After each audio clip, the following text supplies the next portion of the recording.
Welcome to Lisa's Telling My Dad Listens to This. I'm Juliet the daughter. And I'm Kevin the dad. And this week, we are talking about the essential Dean Martin. So, Dad, what do we need to know? Well, first off, we need to know if you want a real in-depth look at Dean Martin's life, read Dino, Living High in the Dirty Business of Dreams by Nick Tosches, which I did read once, and it's a really good book. Anyway, Dino Paul Crocetti was born June 7th, Hey, 1917. I forgot about that, yeah. In Steubenville, Ohio, and the reason Juliet's excited is because that's the day she was born. So it's him, Liam Neeson, and Prince that I share a birthday with. I've got Drew Barrymore and Ted Kennedy. You got a Barrymore? Yeah, but it's a Drew. Oh, jeez. Anyway, as a 15-year-old boxer, he billed himself as Kid Crochet. He had 12 bouts, of which he said he won all but 11. He gave up boxing to work as a roulette stickman and croupier for an illegal casino behind a tobacco shop, which we would also call a speakeasy. Mm-hmm. Anyway, he also sang in local bands and started calling himself Dino Martini after opera singer Nino Martini. Oh, okay. He got his big break working for the Ernie McKay Band as a crooner. His style was influenced by Harry Mills of the Mills Brothers, Perry Como, and Bing Crosby. By late 1940, Dino started singing for Cleveland band leader Sammy Watkins, who suggested the name change to Dean Martin. In 1941, Dean married Elizabeth McDonald in Cleveland, Ohio. They would have 4 kids and divorce in 1949. He'd be married 2 more times, once to Jean Bezier, I hope I pronounced that right, from 1949 to 1973, and Catherine Horn from 1973 to 1976. He'd have a total of 8 kids, one of whom he adopted. Yep. By 1943, Dean was performing in New York. He was drafted into the U.S. Army but was discharged 14 months later due to a hernia. Ooh, ow. Dean got attention from MGM and Columbia Pictures, but no contract was forthcoming. In 1944, Dean met Jerry Lewis at the Belmont Hotel in New York. They were on the same bill in the hotel's Glass Hat Club. They became friends, participated in each other's acts, and formed a music comedy team. They debuted in 1946 at Atlantic City's 500 Club, and it did not go well. Oh, no. Skinny D'Amato, the club's owner, told them if they didn't come up with a better act for their second show, they'd be fired. Or probably something worse. Yeah. But they did, so they weren't. They said the secret of their success was they ignored the audience and played to each other. They debuted on the Ed Sullivan Show in 1948, back when it was called The Toast of the Town. Oh, is that on YouTube somewhere? Could be. I didn't check. I'll see. And they also got their own NBC radio show that ran from April 1949 to July 1953. When Dean remarried in 1949, Jerry was best man. Aww. Hey, Mrs. Lady, you're getting married. Anyway, they provided comic relief in the movie My Friend Irma and would go on to make 15 more movies together. That sounds about right. As the movies went along, though, Dean was less and less satisfied, too formulaic, and he was given less to do, whilst Jerry was given more and more. The Cake Taker was 1954's movie Three Ring Circus, a publicity shot of Dean, Jerry, and actress Sherry North, you know her better as Babs Kramer from Seinfeld. Oh my God. Yep. Anyway, a photo of the 3 of them was published on the cover of Look magazine, but Dean was cropped off. Ouch. However, he did live up to his contract, which expired on July 25th, 1956. So they were together for 10 years. Dean and Jerry's last movie was Hollywood or Bust, and they were at the point where they stopped talking to each other. Oy. But they reconciled 20 years later in September 1976. Because of Sinatra. Yep, he brought Dean on Jerry's annual muscular dystrophy telethon. According to Jerry, they spoke to each other every day after that. Well, that's good. In 1987, when Dean's son, Dean Paul, was killed in a plane crash, Jerry attended the funeral unannounced and sat in the back. Later, when Dean found out, he called Jerry and they talked for an hour. The last time they reunited was in 1989 for Dean's 72nd birthday at Bally's Hotel and Casino in Vegas. Oh my God, they were still alive at that point. Wow. Well, Well, sometimes it's like you think about, the crooners and the singers of the 40s, the 50s, and the 60s, and you forget that they live as long as they did because you associate them with that particular era, that the fact that they lived to the 70s or 80s kind of boggles your mind. Well, Frank made it to 90 something. yeah. Yeah. Anyway, Dean had signed with Capitol Records in 1948. Capitol released singles that tied into Gene and Jerry's movies, and Dean's first album actually came out in 1953. So that was like 5 years. Also in the 1950s, Dean starred in 10,000 Bedrooms. In 1957, it flopped. His recording career was also on the wane with the advent of rock and roll. One of those rock and rollers, Elvis Presley, was hugely influenced by Dean's singing style. Oh, yeah, I hear it. And Elvis called Dean the king of cool. And I know there's one song that, Love Me Tender, Elvis consciously tried to sound like Dean. Which he does. He kind of does, yeah. Yeah. In 1958, Dean took a big pay cut to star in The Young Lions with Marlon Brando and Montgomery Clift. Oh, my God. He got rave reviews and made a comeback. See, he can do it. Also in 1958, he starred with Frank Sinatra in Some Come Running. They became friends, starred in a few more movies with Rat Pack buddies Sammy Davis Jr., Peter Lawford, and Joey Bishop. And this is just an aside, I have a Frank and Joey Bishop story. Frank was supposed to perform, I don't know if it was in Reno or somewhere in Nevada, and he couldn't make it. So he calls up Joey Bishop and says, "Hey, I need you to do me a favor. Can you cover for me?" Joey Bishop says, "Yeah, give me $50,000 in a private jet." Dean hung up, Frank hung up on him, and that was the end of Joey being in the Rat Pack. Wow. Yep. Anyway, back to Dean. Dean also signed to Frank's Reprise label in 1962 and stayed there for the rest of his singing career, except for his final album, 1983's The Nashville Sessions, which was on Warner Brothers Records, of which Reprise was a subsidiary. So he kind of was with Warner's his whole career. Anyway, in 1959, Dean starred with John Wayne and Ricky Nelson in Rio Bravo, which is considered one of the greatest westerns ever made. Cool. Dean and John Wayne would also star as brothers in the western The Sons of Katie Elder. That must have been interesting. And I'd be remiss if I didn't give a shout out to Dean's 1960 movie Bells Are Ringing. Yeah. The musical co-starring Judy Holliday. You saw that, right? I did years and years ago. I haven't seen it since I was a little kid. In 1964, Dean managed to knock the Beatles' A Hard Day's Night out of the #1 spot with what would become his signature song, Everybody Loves Somebody. Sometimes. True. But for some reason, they call it Everybody Loves Somebody.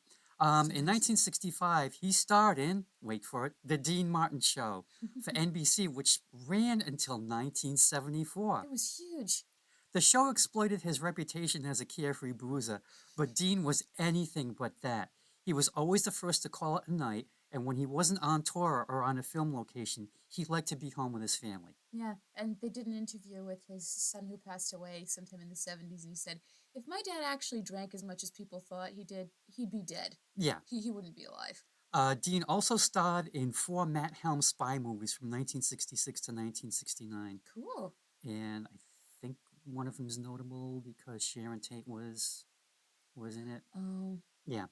Also in 1969, there was a cartoon that came out called The Ant and the Aardvark. It was on Saturday mornings. There were only 17 episodes, and it was part of the Pink Panther show.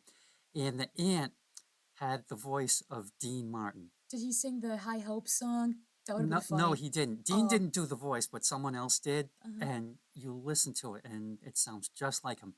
And all the cartoons are on YouTube, and it's kind of like a variation of the Roadrunner and Coyote. Okay. But they are hilarious. Okay. Highly recommended. Check them out if you get a chance. After the Dean Martin show ended in 1974, it was retooled into the Dean Martin Celebrity Roasts, which ran from 1974 to 1984, and they managed to do it without being potty mouths.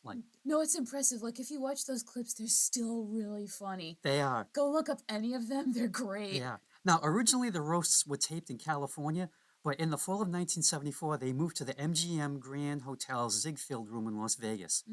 And Dean also had an annual Christmas special, Dean Martin's Christmas in California. Though Dean wasn't a drinker, he was a heavy smoker. Mm. He was diagnosed with lung cancer at Cedars-Sinai Medical Center in September 1993. Oof. He was told he would require surgery to prolong his life, but he rejected it. Mm. He retired from public life in 1995 and died on Christmas Day later that year. Oh.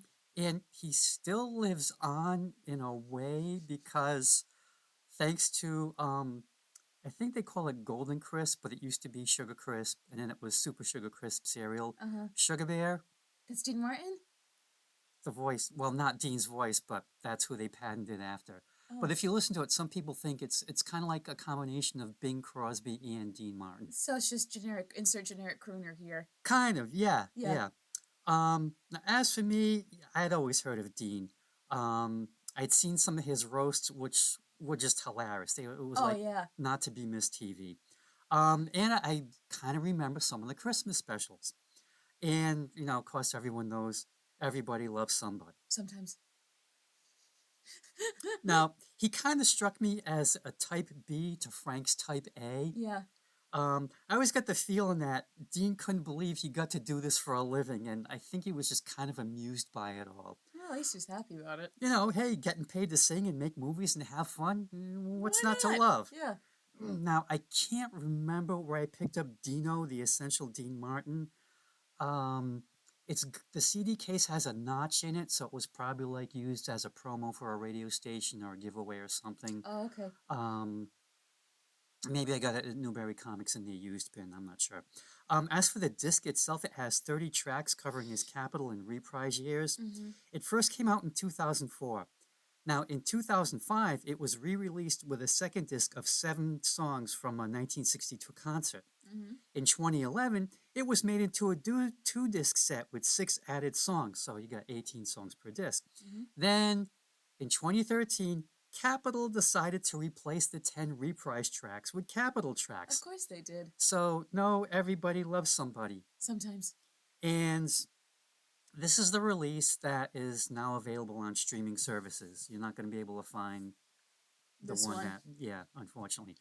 As for the booklet, it has essays by Stephen Van Zandt, No way, little Steven. who likens himself as Dean to Bruce Springsteen's Frank. Okay, is that fair? I have no idea, but Steve likes to think so, you know, who am I? Springsteen fans, you be the judge. Yeah. And there were also essays by 2 of Dean's daughters, Oh. and they're kind of okay. They kind of seem like random. I know. Well, Steve Van Zandt just seems like stream of consciousness. Anyway, the track credits are okay. I think it could have been a better booklet with, like, you know, an essay or a biography or just something. Yeah. And thankfully for you listeners, we are not doing all 30 songs, No. just 16. So we're doing 9 Capitol songs and 7 reprise songs in rough chronological order. Mm-hmm.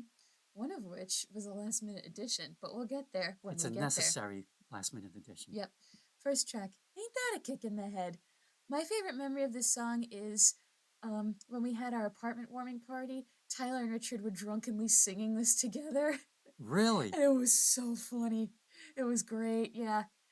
Dino is stunned because the woman he likes pulled him into a dark room and they kissed. As the fellow once said, ain't that a kick in the head? Or as the sailor said, quote, ain't that a hole in the boat? Who is this fella? And who is this sailor? Who says that boat phrase anyway? I have a million questions. I think it was a sailor from the Titanic.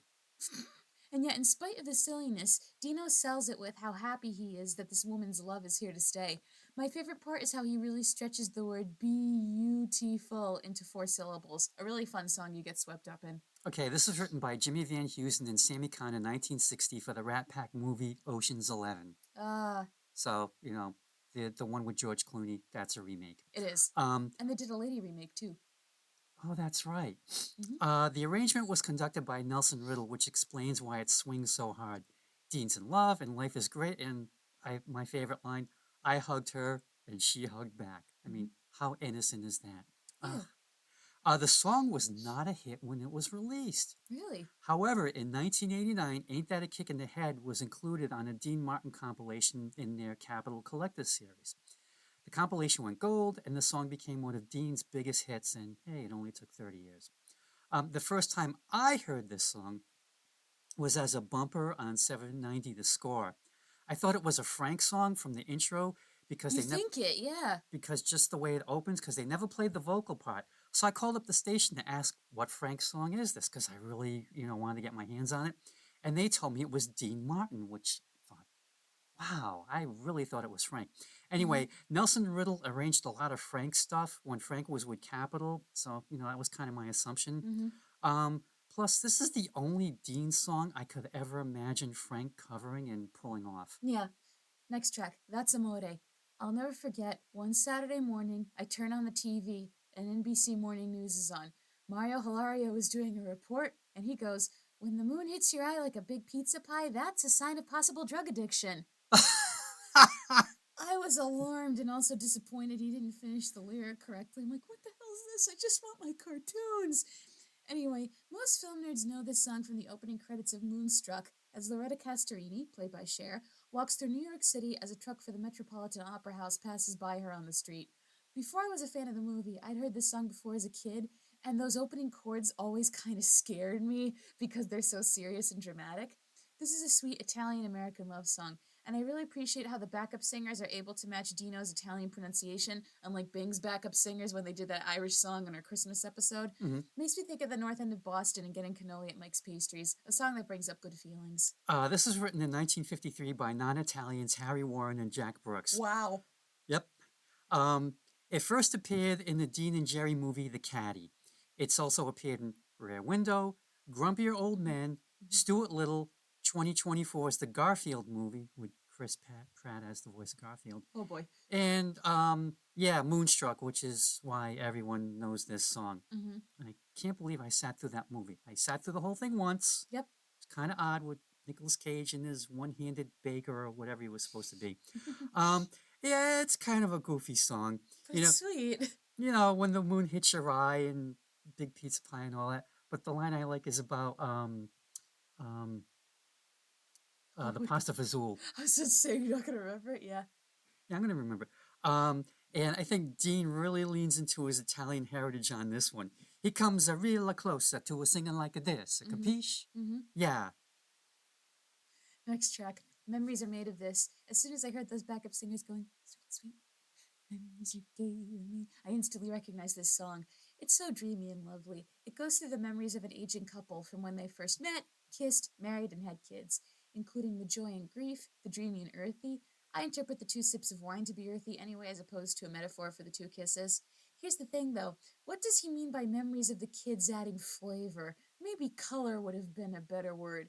Because flavor implies taste, and if these people are cannibals, we need to call Child Protective Services. Well, I think in that part they were trying to do it like a recipe, like you mix in this, you stir in this, yeah. But I exaggerate. I still sway to this song and think it'd be a great first dance at a wedding, if you want kids anyway. Yeah. This was written in 1955 by Terry Gilkyson, Richard Durr, and Frank Miller. Not the Batman Dark Knight Returns Frank Miller. Mindy Miller recorded it first with Ray Conniff and his orchestra. Dean recorded it next and got the big hit. So big it spent 5 weeks at #1 on Billboard's Hot 100 chart in 1956. The song's instruments are only bass and guitar, and that bass line is unforgettable. The background singer singing "Sweet, sweet, the memories you gave to me, you can't beat the memories you gave me," over and over and over and over.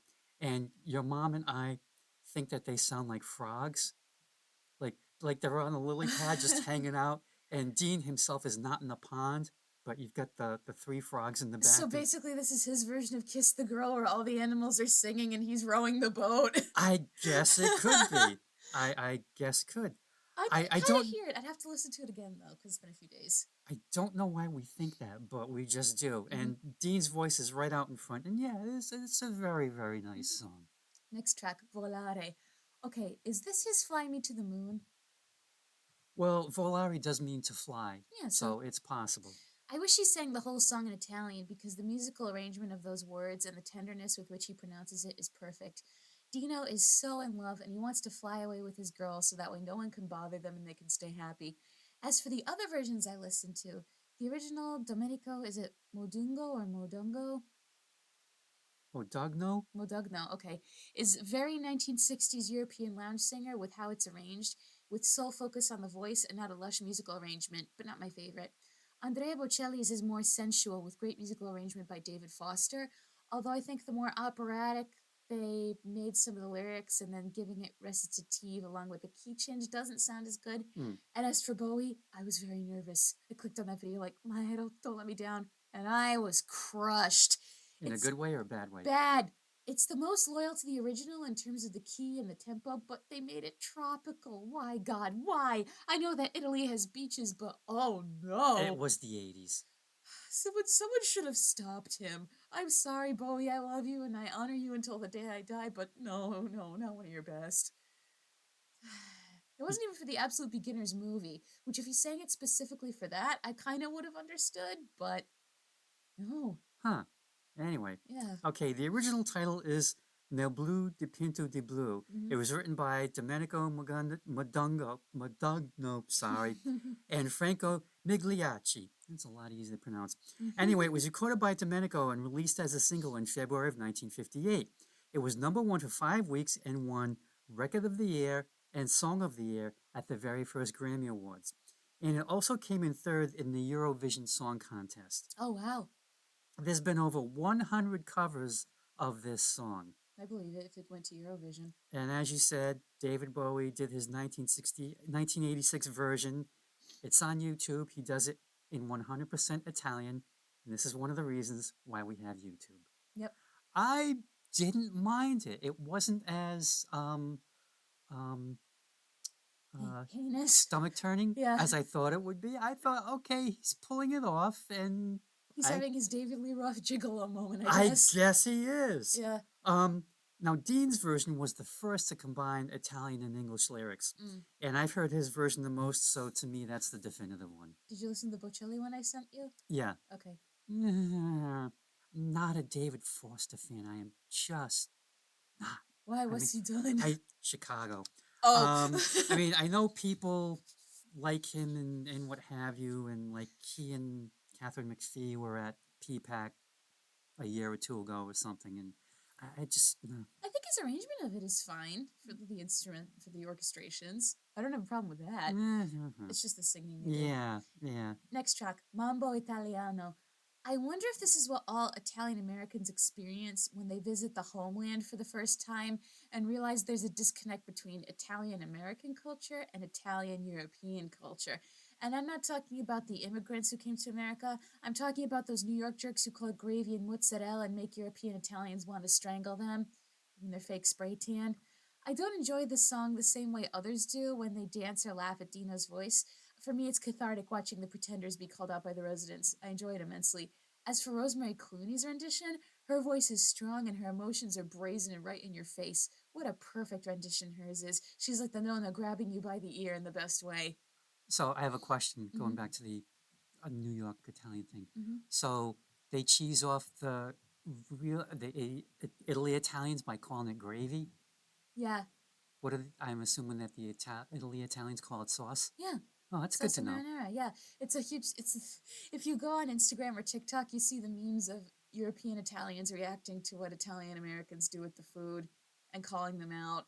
Oh, nice. Okay. It's so fun. Because in my Blue Cross days, I was surrounded by Cranston Italian Catholics, and it was gravy. I'm saying, gravy? What do you mean gravy? You mean tomato sauce? No, it's gravy. No, it's sauce. Gravy is brown, and you put it on roast beef. Yeah. Anyway, Mambo Italiano was written in 1954 by Bob Merrill, specifically for Rosemary Clooney. Ro was Irish American, but she pulls off some very convincing Italian. Yes, She's like so into it. She's got a strong voice. And you may be wondering, Mambo? Because apparently Mambo was a huge craze in 1954 for maybe about 6 months to a year. David probably still teaches it. Hence, we also have Perry Como singing Papa Loves Mambo, I guess. Anyway, Dean's version did well enough to be used in an Airbnb commercial in 2022. Oh, wow. And to me, this song almost seems like a sequel to That's Amore. Maybe. Just for the fact that, again, Dean leans heavily on his background. And I don't think so. He sings other Italian songs, so I don't think you could claim this is a direct sequel. It's just in vain with his other Italian American songs. Okay. Okay. I'll concede that. Next track, Standing on the Corner. I remember the first time I heard this song as a kid was on a TV ad for some oldies DVD box set where a doo-wop group was singing a rendition at a faster pace, and I liked it. A single guy is spending time loitering on the street watching the girls go by. I've always liked this rendition too, even though, let's face it, Dino's being a creep. The most eyebrow-raising lyric is, "Brother, you can't go to jail for what you're thinking," indicating some filthy thoughts behind that face. Even so, I can't entirely hate it because the harmonies are lovely. I can't forgive it, but I still enjoy it. This is written by Frank Lesser for Oh, the musical The Most Happy Fella. yep, And I did a little deep dive onto that musical, and apparently it took him 4 years to write. that sounds about right. And a lot of critics looked at it more as an opera than a musical. Okay. And Frank's reply was, well, there's a lot of songs in it, and, everyone's pretty much singing for the most part. Mm-hmm. But whatever. I think the version that you probably heard was the Four Lads, Maybe. who first recorded it in 1956, and it hit number 3. Dean's version, also recorded the same year, went to number 22, but it seems that people are more familiar with his version than I the think Four so. Lads. Yeah. Yeah, so Dean's standing on the corner watching all the girls go by. And he also assures us, like you said, you can't go to jail for what you're thinking. But I'm sure AI is working on some sort of mind reading tech at this very moment. Oh, yeah.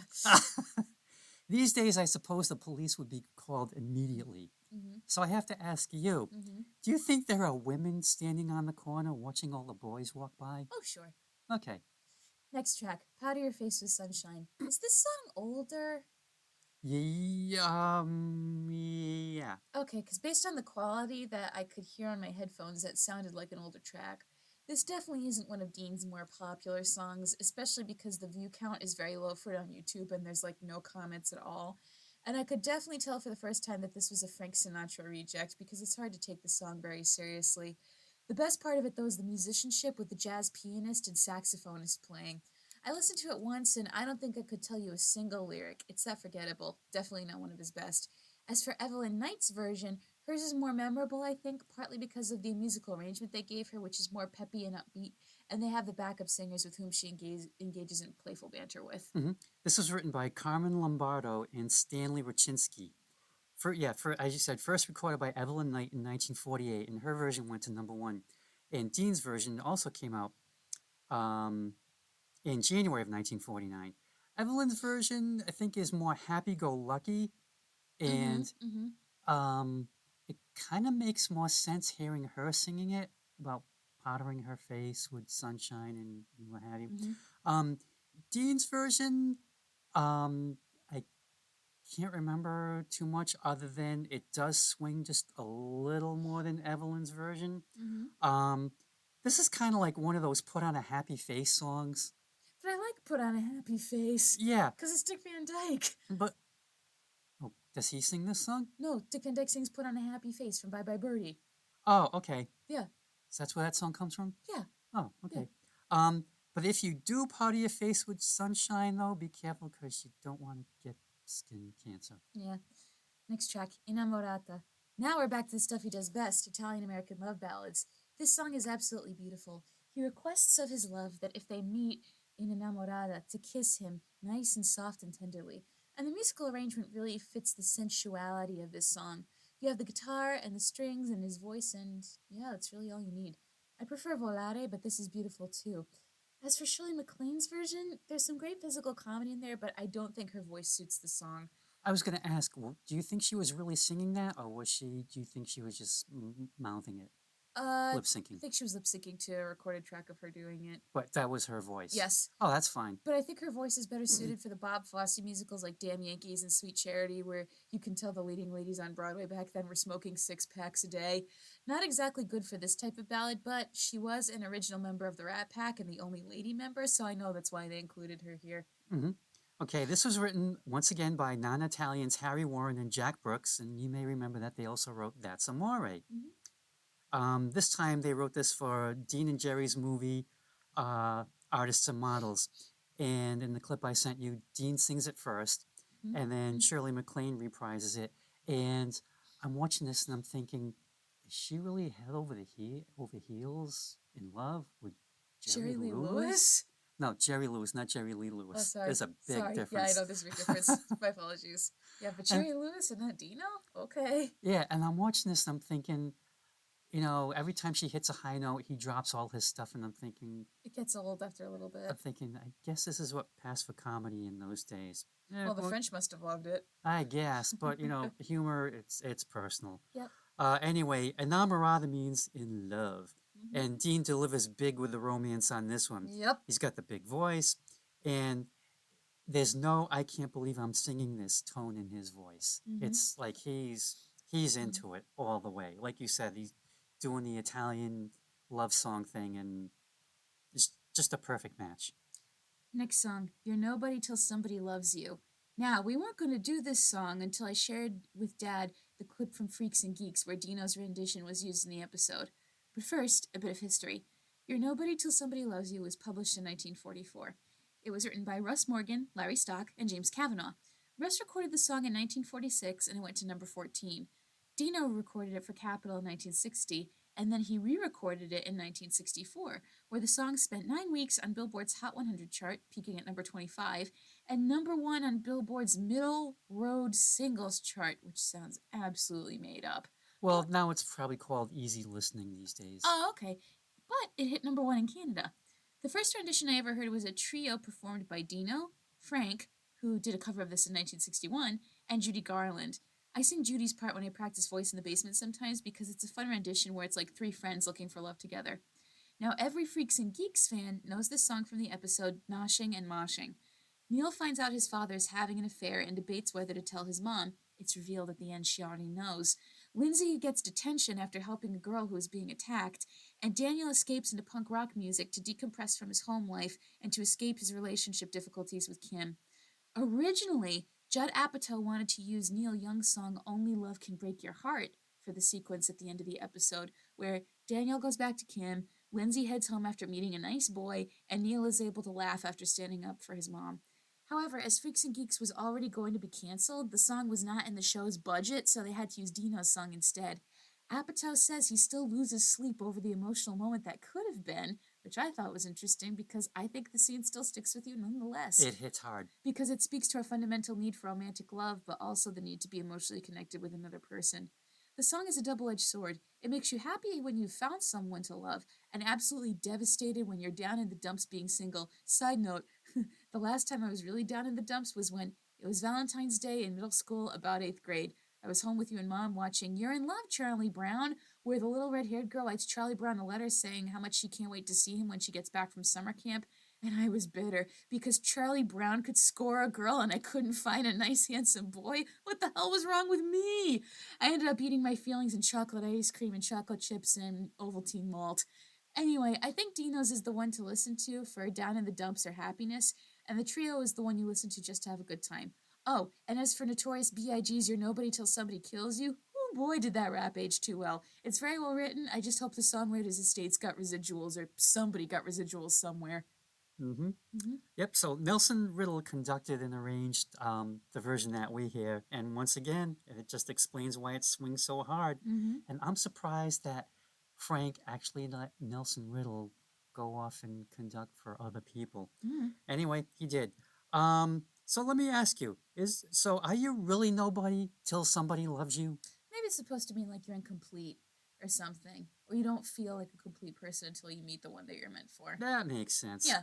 And then, Notorious B.I.G. or Nobody Till Somebody Kills You, that's as far from Dean as you can get. Rest in power, Fred Hampton. But the thing was, I really liked that song. I did too. And it was the closing track to Life After Death. So, there you go. And unfortunately, he ended up living up to the title. Not intentionally. No. Did you have anything to say about Freaks and Geeks or any of the renditions I sent you? Yeah, I thought the Frank and Dean and Judy one was okay. If anything, I was more focusing on the lack of background. Yeah. It just kind of freaked me out. Like, it just goes on forever. They're just in this tan off-white void. Yeah, the void. They're in the void and they're trying to fill up that void. Yeah. And the Freaks and Geeks one, after I watched it, I thought, hey, I gotta watch that series all over again. Yeah. Next track. The Door Is Still Open to My Heart. Pro tip, do not listen to this song while wearing headphones because that opening high note will be ringing in your right ear forever. This was definitely another ballad where I could tell it was a Frank Sinatra reject because you can't take the lyrics seriously. I'm as close to you as 2 is to 3. Oh boy, what a deathless line. I did find myself humming along to this one, but it just gave me a big feeling of loserdom. I could see the song being sung by Dean Martin's character in Bells Are Ringing, the slashed writer who's always constantly drunk and just isn't motivated enough to actually get up and write until he meets the leading lady. I think that song would have been better suited to that movie than to here. This was written in 1955 by Chuck Willis and first performed by the R&B group The Cardinals. Now, Dean had the biggest hit version in 1964 when peaked at number 6 on Billboard's Hot 100, and now we are in the reprise years. Dean must confess that he cries from loneliness.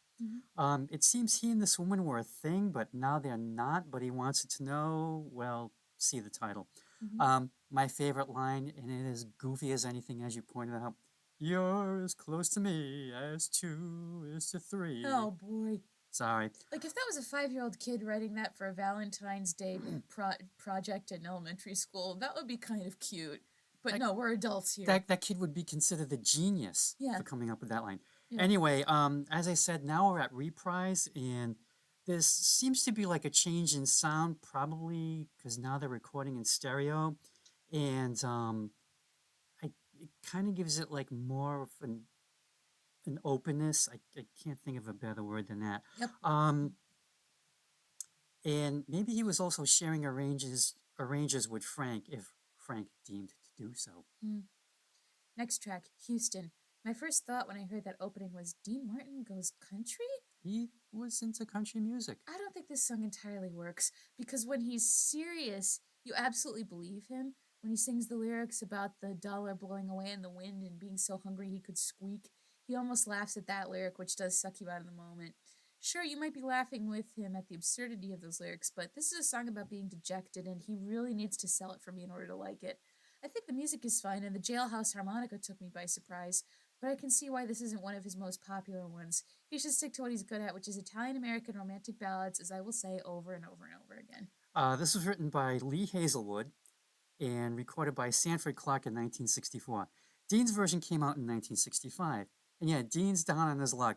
He's a face without a name, a walking case of blues, and like you said, he's so hungry, he squeaks when he walks. Okay?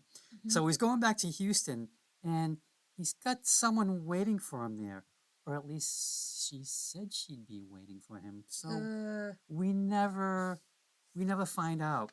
And so, yeah, Dean tries country music, and I thought he did an okay job of it. If anything, it kind of seems like pop music or rock and roll music's idea of what they think country music is. Yeah, or at least I can what see that. Lee Hazelwood thinks it is anyway. But there is some controversy about the percussion sound at the beginning and the end of the song. Okay. Daughter Deanna Martin said her father told her it was created by tapping an empty Coke bottle with a spoon, but drummer Hal Blaine, who plays on the song, says he made the sound by tapping an ashtray with a triangle wand. Okay, so they tapped something that was not a drum. Something got tapped, and it sounded good. The end. And then everyone died. Jeez. Next track? Oh, yes, let's. Send Me the Pillow You Dream On. This song was by far the most eye-roll inducing. I mean, come on. Send me the pillow you dream on so I could dream on it too. What a weird way to ask for a keepsake from an ex. I don't know who thought this was romantic, but it's just bizarre. And I don't get why it resonates with so many people either. There are better songs about yearning for your ex than this. So, Dad, if you have something to say about why you like this song, say it now, I guess. She said disgustedly. Yeah. A country song written and recorded by Hank Lachlan in 1949. Oh. And believe it or not, there are a lot of covers out there. What? From which I spared you, apparently. Thank you. Dean's came out in 1965, and it sounds nothing like country unless it's Sinatra country. I don't know. So, yeah, send Dean the pillow you dream on so he can dream on it too. Yeah, it's eye-rolling on one hand, but I kind of like the fact that even Dean knows it's eye-rolling, and he just cannot take it seriously. It's a so it's like paycheck. he's in on the joke too. Yeah. Anyway, so okay, So you send Dean the pillow that you dream on so he can dream on it too, right? Mm-hmm. So then you have to buy a replacement pillow. Mm-hmm. So you're dreaming on that one too, right? Yeah. So does that mean he wants that one too? Because you dreamed on that one. So Oh, he's gonna build a pillow for it. yeah, so where does it end? I don't know. I mean, is there going to be a pillow swap? It's like maybe she says, well, give me your pillow. Joint pillow custody? Yes. Oh God. Oh my God. Big Mouth. Oh no. Oh my God. We're not gonna explain. No, No. no, But no. if you watch Big Mouth, You'll you know all know. about the pillows. Yep. And I also have to ask, why do I even think of these things? I don't know. I don't know either. I get worried sometimes. Anyway. Anyway, next song. Everybody loves somebody sometimes. Fun fact about this song, the opening of it went viral on TikTok, I believe, a couple years ago. Because what someone did was they took those opening strings and then transitioned right into So This Is Love from Cinderella. Huh. And it worked really, really well. My other fond memory of this song is years ago when I was visiting Jaju, Auntie A bought 2 VHS tapes of Dean Martin's A Variety Show. Oh, she's a hardcore Dean fan. I know. And you find out that throughout the course of the show's entire run, he never sang this song until I think it was either the final season or the series finale itself. And they played that footage, and I just started weeping. I was so moved by that as a kid for reasons I couldn't explain. I think a lot of people make fun of the title, but you can actually look at this as a very comforting song.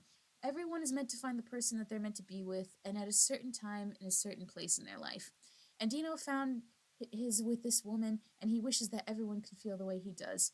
What's also really funny in YouTube comments is people say this song is used in either one of two ways.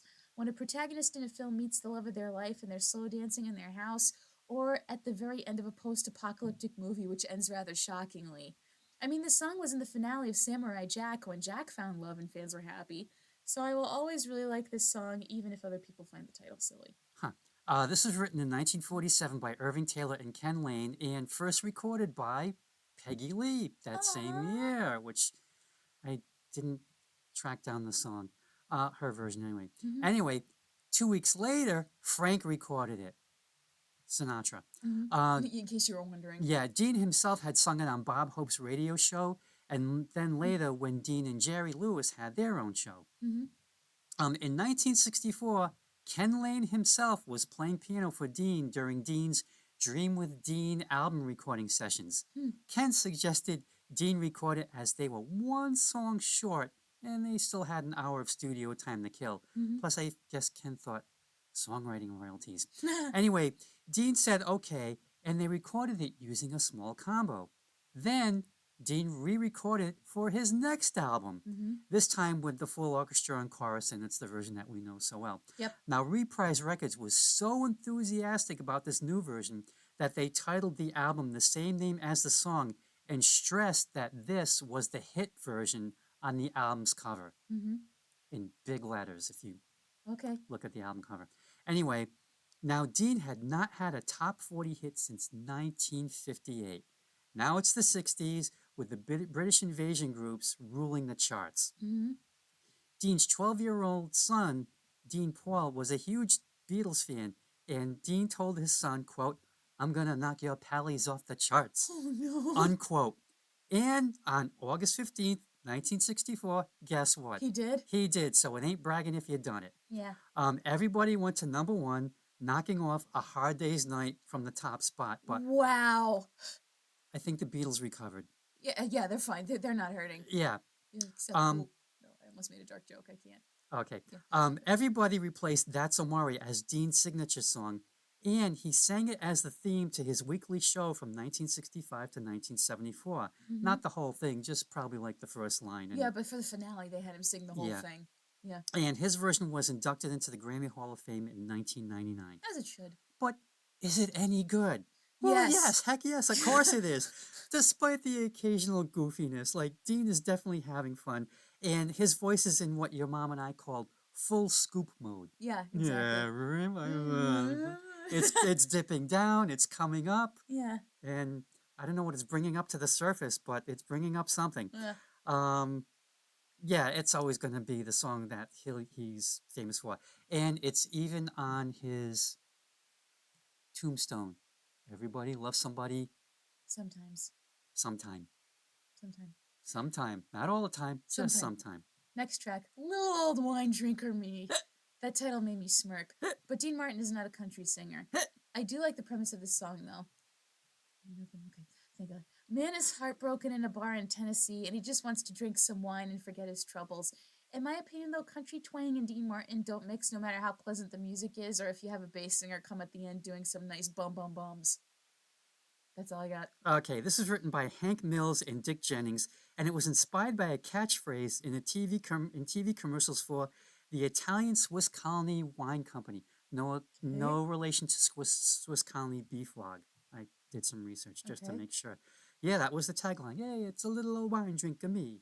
Yes, with the broken Italian English, whatever you call it. This was first recorded by Charlie Walker in 1966, and it became a hit when it was recorded by, of all people, actor Robert Mitchum in 1967.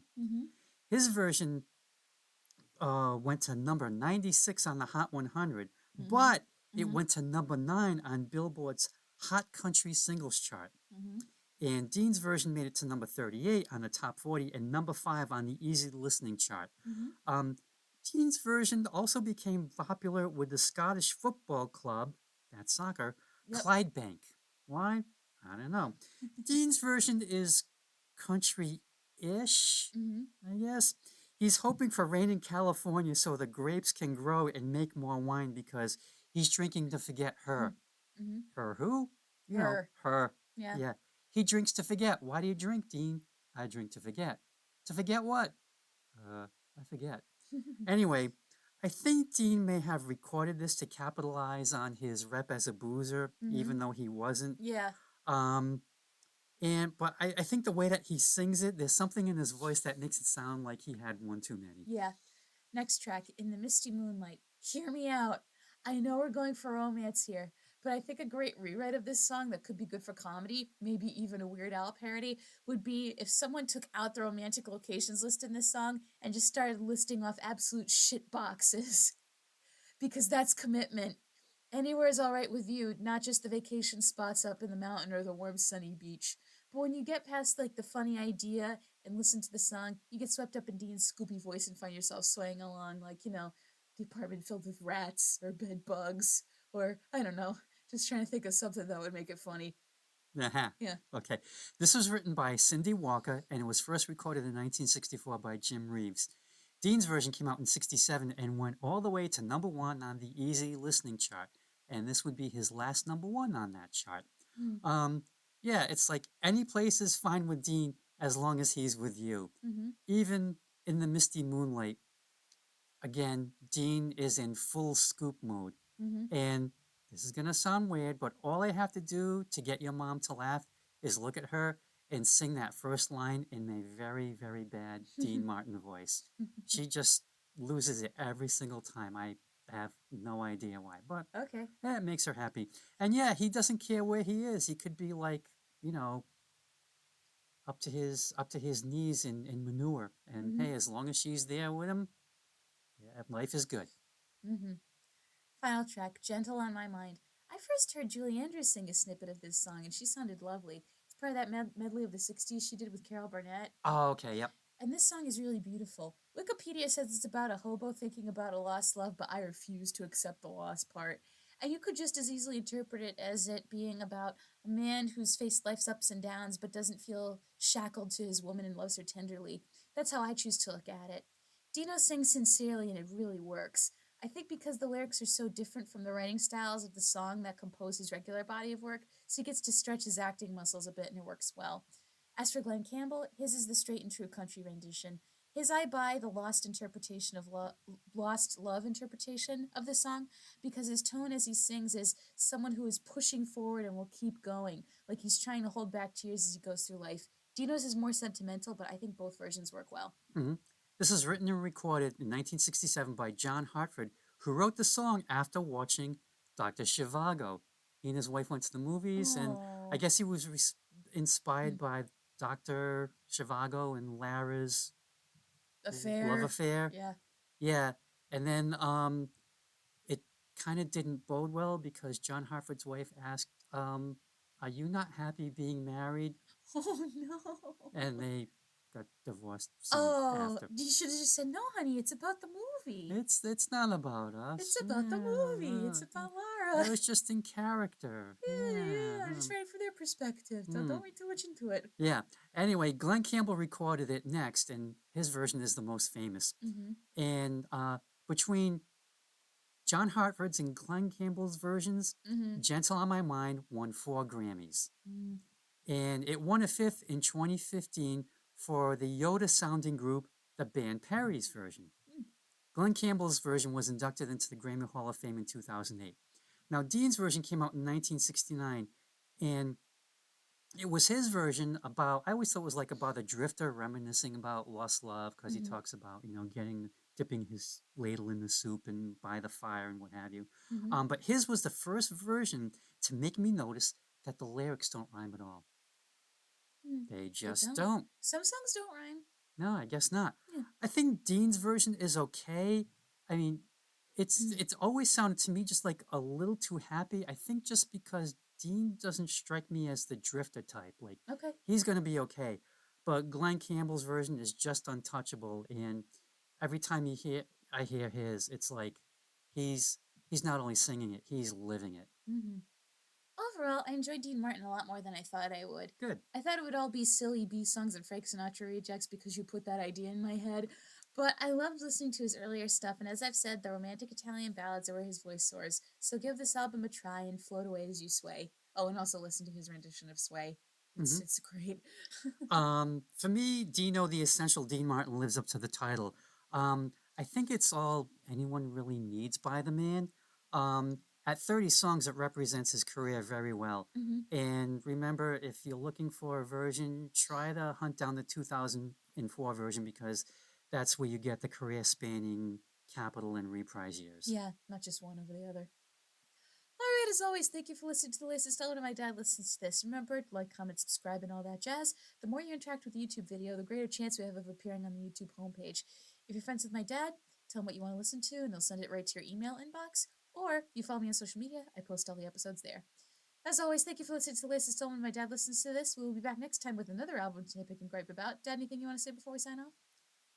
Everybody can love somebody sometime, but not everybody can love everybody all the time, I think.